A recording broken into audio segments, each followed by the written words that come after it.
5 News This Morning starts now. This morning, people in Benton County are waking up to flooded roads and street closures. This after heavy rain and flash flooding hit the area last night. The Maysville Volunteer Fire Department posted on Facebook saying multiple agencies have been carrying out swift water rescues. And the Lowell Fire Department says multiple roads are closed due to flooding. Let's go ahead and take a live look outside, this time over Bentonville. Good morning to you there. Check in 2 minutes with 5 News reporter Jacob Luthi. He'll join us live in Benton County with the latest on that flooding. Well, hey, good morning. Thank you so much for joining us on Ear 5 News this morning. We've got Emily Moss, I'm Tiffany Lee, and then Danny Cassidy. Hello. You've been busy. It was pretty crazy last night, at least where I live, kind of on the edge of Washington, Benton County. At one point, I thought hail was coming down. The rain was coming down so hard. Yeah, it was coming down hard and steady from basically 9 p.m. last night until about 2 a.m. this morning. It was steady in Benton County, and unfortunately, it produced quite a bit of rainfall. Thankfully for now, it is quiet out there, really across the area. The River Valley didn't see any rainfall last night. Even the southern portion of northwest Arkansas, you go Fayetteville southward, didn't really see anything, if at all. It was, again, mainly contained to Benton County, far northern portion of Washington County near Springdale, and then in Delaware County as well. But again, right now we are quiet. This is just feedback from the radar. Could be bugs, could be birds. No rain actually falling in that area. Eventually, that big yellow orb known as the sun will pop out and say, hey, it's time to warm up. For the River Valley, we'll see a heat advisory in effect for this afternoon, and we'll continue to probably see it for really the rest of the week into early next week at least.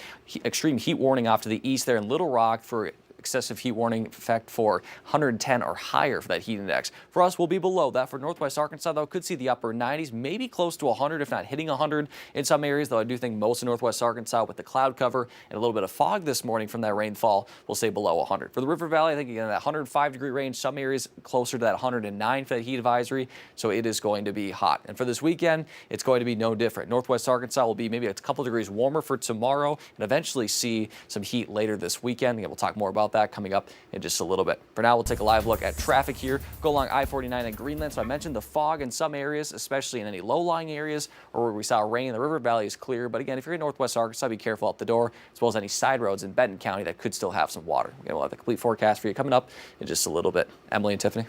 All right, thanks for that, Danny. Well, now to the latest on the flash flooding across parts of Benton County. 5 News reporter Jacob Luthi is live right now there. Jacob, what kind of conditions are we seeing out there? Good morning. Well, the rain has stopped. It has been like this maybe for the last couple of hours. That was not the same story that we were experiencing around midnight to 1 or 2 a.m. this morning. Heavy rain, flooded roads, and you could really see, though it's not raining right now, and maybe the roads are drying up right now, but to give you a picture on how strong that water was, take a look behind me. So we were talking to Cave Springs Police, and they said that on this road right here, you have to come see this car that got swept down the hill because of the flooding. And as you can see, there's water still pulled up in front of it. It looks to be this little stream. We were here earlier this morning. That stream was a lot higher than it is right now. But just imagine, 1 or 2 a.m. when the rain was really coming down hard, and this is what it did to a car like this. Just tells you really how strong that water was. We're right here on Clayton Road in Cave Springs. But I'm gonna go ahead and show you some other footage that we got this morning. This was as we made our way from our studio in Johnson up through Springdale to Lowell and eventually to Cave Springs and Highfield. This is the scene that we were seeing. This heavy rain, lots of puddling. We were having to drive really slow. A lot of cars were backed up trying to get to several places. One of those was the airport. Now we were there around 2:33 a.m. this morning, and the roads were blocked heading right into XNA. And we were walking around talking to drivers, some going to catch flights, others going to work. We spoke to one driver who talked about his experience kind of waiting in that line. Oh, probably about 5-10 minutes, not long. I just got up here. A couple other people just got up here as well, I noticed. I don't know about the semi truck. I feel like he's been up here a while, but not long. Yeah, you just got to go slow. There's a tree branch in the road, but other than that. Now, the flooding was worse from Benton County, telling us that it's the worst in Highfield, Cave Springs, Lowell areas, kind of the places that we've been talking about all morning. Road crews are out trying to make sure that the roads that maybe still have some of those low-lying areas that may still have a lot of water, they're out there trying to make sure that those roads are blocked off so that people aren't passing them. But a reminder, if you are out there, if you are driving, just drive safe, especially near those pulled up areas. It could be dangerous. Also, we are aware that there were some swift water rescues this morning from multiple agencies.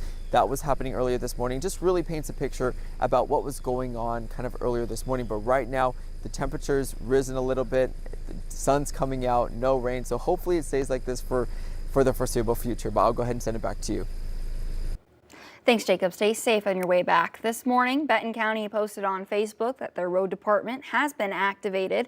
Crews have started closing flooded roads. This map on the county's website shows roads that are impassable, marked with a red circle there. The county says they will update this map throughout the day. And if you'd like to share any photos, videos, or reports of the flooding, you can text them to the number on your screen. It's 479-785-5000.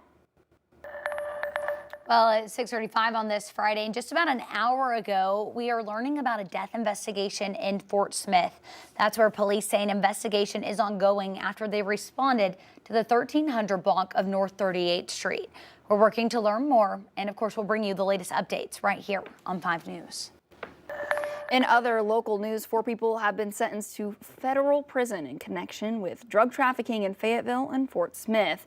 You can see their names there on the screen. Court documents say Drug Enforcement Administration agents investigated the group responsible for distributing fentanyl pills in 2024. The group members received sentences ranging from over 8 to 25 years.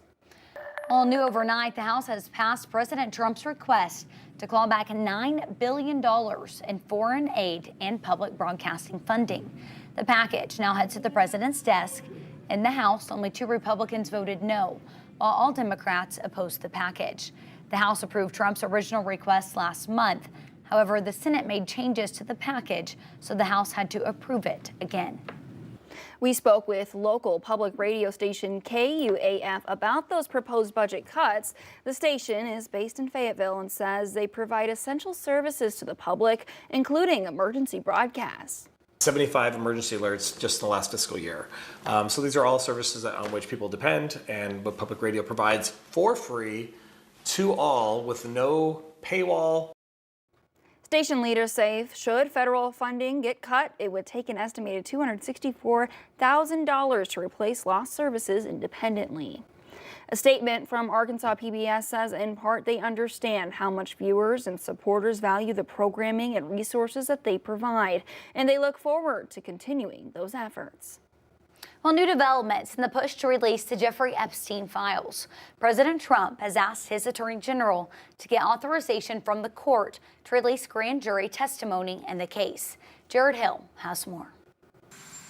For President Donald Trump, another shift on the Epstein files. Whatever's credible, she can release. The president says he's ordered Attorney General Pam Bondi to petition the courts to allow the release of any and all pertinent grand jury testimony related to the case of convicted sex offender Jeffrey Epstein. While Bondi says the DOJ could make the request as soon as today, approval could take some time. Overnight, President Trump also blasted a Wall Street Journal article that claims he sent Epstein a bawdy note for his 50th birthday, featuring a doodle of a naked woman. Online, President Trump called the letter fake, writing it's not the way he talks and he doesn't draw pictures, threatening to sue the paper. Over the past few days, President Trump has criticized Republican interest in the Epstein case. It's all been a big hoax. It's perpetrated by the Democrats, and some stupid Republicans and foolish Republicans fall into the net. On Capitol Hill, there's been a bipartisan push for transparency. We obviously want the files released. The White House says President Trump has a benign and common vein condition known as chronic venous insufficiency, the diagnosis after getting checked for swelling in his legs. Jared Hill, CBS News.